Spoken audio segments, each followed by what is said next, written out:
Prito, ginisa, may sabaw at kung ano-ano pang klase ng luto. Pero iba pa rin talaga ang inihawan ng mga kapuso.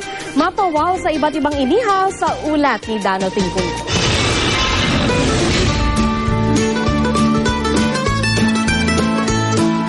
Sa amoy pa lang, matatakam na kayo sa mga inihaw na tampok sa Baga Manila Barbecue and Grill Festival. Hit pa rin sa marami ang chicken inasal at classic Pinoy barbecue. Kung international food naman ang trip, meron ditong peri-peri chicken na Portuguese style ang luto. Japanese Pinoy barbecue na yakitori style ang karne, pero Pinoy naman ang sarsa. At ang chicken ng Hawaii na pinaghalong teriyaki, Filipino at Korean barbecue.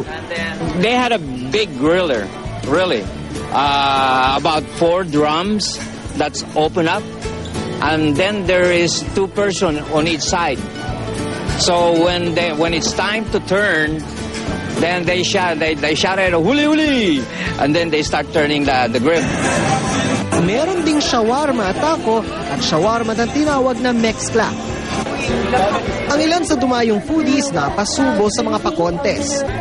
Tulad ng pabilisan sa pagkain ng kebab na 36 na pulgada ang haba. Ang Team B sabay-sabay nag-squat habang kumakain. Kagit-gitan nila sa laban ng Team A na inuna muna ang gulay bago karne. Pero ang Team C, chill lang sa pagkain. Sa huli, Team B ang nagwagi. Yung placement nung karne, kasi yung una, beef, tapos chicken, tapos pork, nasa akin yung pork, nasa kanin yung chicken, kaya mabili. Since matagal maubos yung beef, binaliktad namin yung para pagtulungan yung isang slice ng beef. Dano Tingkung ko nakatutok, 24 oras.